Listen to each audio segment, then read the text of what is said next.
You're panicking, and I understand why. On paper, it feels like you're doing everything right. You earn a decent salary. You show up. You work hard, yet every month the numbers don't work. Rent is crushing you. Bills keep coming. And your instinct, almost everyone's instinct, is to ask how to make more money, another income stream, a side hustle, a second job, something I think. But that instinct is wrong, not because you're lazy, not because you're incapable, but because the question itself is broken. You're standing over a bucket with a hole in the bottom, watching money pour straight through, and instead of fixing the hole, you're sprinting back and forth to the well faster. That's not ambition. That's exhaustion dressed up as effort. Let's slow this down and look at the math, because math doesn't care about motivation, vibes, or hustle culture. If you make $65,000 a year, after taxes, you're closer to 50. If you're paying $2,000 a month in rent, that's $24,000 a year just to exist indoors. Nearly half of your take-home pay is gone before food, transport, insurance, or a single mistake, one medical bill, one car repair, one bad month, and suddenly you're drowning. So when you say, I need a side income, what you really mean is, my lifestyle is incompatible with my income, and no amount of extra work fixes that contradiction. Here's the hard truth most people never want to hear. Wealth isn't built by addition first. It's built by subtraction, by removing the errors, the leaks, the ego-driven decisions that interrupt compounding before it even begins.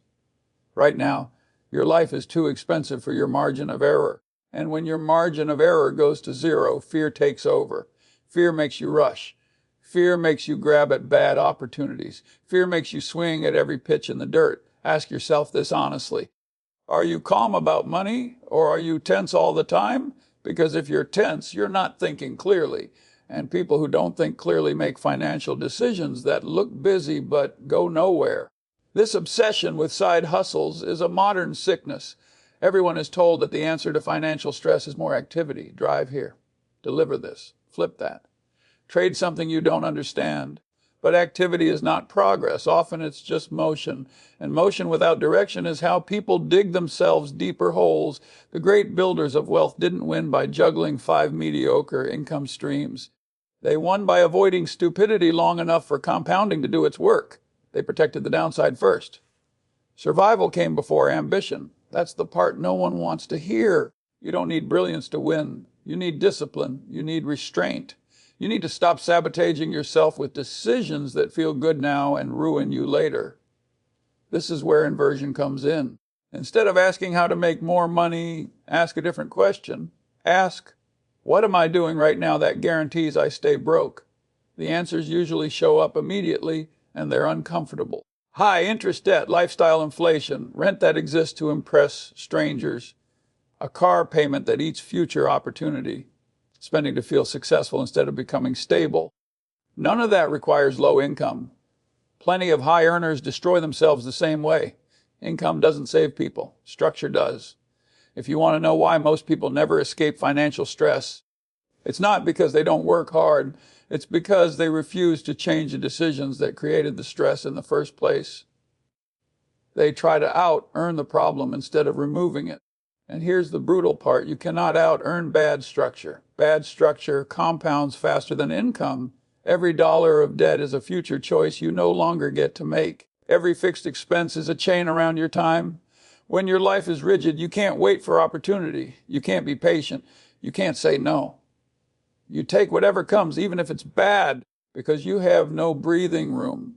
That's not freedom. That's quiet desperation. People love to talk about investing, but they skip the part where investing requires optionality. You can't wait for the fat pitch if you're swinging just to survive.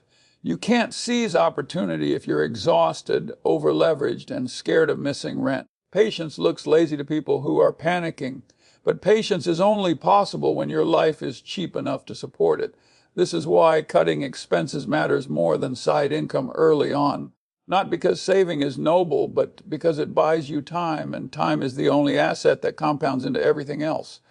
Think about how you're using your time right now. Nights, weekends, energy. Are you trading them for low-value, linear income just to maintain a lifestyle that keeps you stuck? Or are you using them to reduce fragility and build leverage? Because time is not unlimited. You don't have forever. You have a finite number of good years where your energy, focus, and learning ability are at their peak. Spending those years doing work that barely moves the needle is one of the most expensive mistakes a person can make. Here's another uncomfortable truth. Most multiple income streams are just multiple distractions. Dilution disguised as ambition. You don't need 5 streams of mediocrity. You need one path where you become exceptional. Focus beats hustle, always. Look at the 3 decisions that quietly determine almost every financial outcome in life. Who you marry, where you live, what you do. Mess up any 2 of those, and no side hustle will save you. Live in a high-cost area with a low-leverage skill, and you'll spend your life shoveling snow in a blizzard, wondering why the ground never clears. And ego is usually the hidden villain. Ego keeps you in the expensive apartment. Ego keeps you driving the car you can't afford. Ego tells you that downsizing is failure, when in reality it's strategy. Being thrifty isn't being cheap. It's being intentional. Being disciplined isn't being deprived. It's being free later instead of comfortable now. Opportunity cost is what's silently destroying you. Every hour spent earning small money to fund consumption is an hour not spent building something that scales. You're picking up pennies while stepping over dollars, and worse, you're too busy bending down to notice the dollars exist. The people who win play a defensive game first. They avoid ruin. They lower their burn rate. They buy themselves optionality.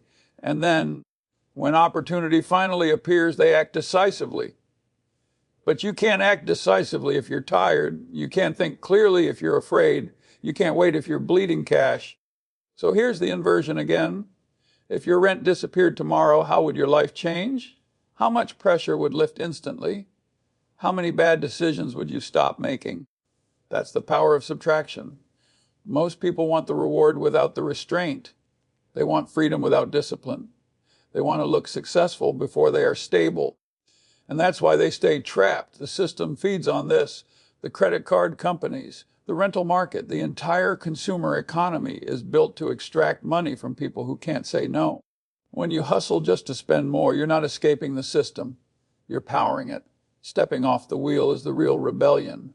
This isn't about becoming a monk forever. It's about creating space. Space to think, space to learn, space to wait, space to chew. Once you have that, everything changes. You stop swinging at garbage. You stop chasing noise. You stop confusing motion with progress.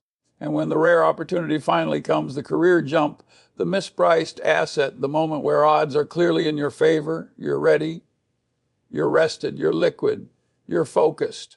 That's when patience turns into aggression. Until then, the answer isn't another side hustle. The answer is fixing the structure of your life so money can finally work for you instead of against you. Cut the leak, lower the pressure, buy yourself time. Then we can talk about earning. Because earning without discipline doesn't make you wealthy. It just makes you a broke person with more money.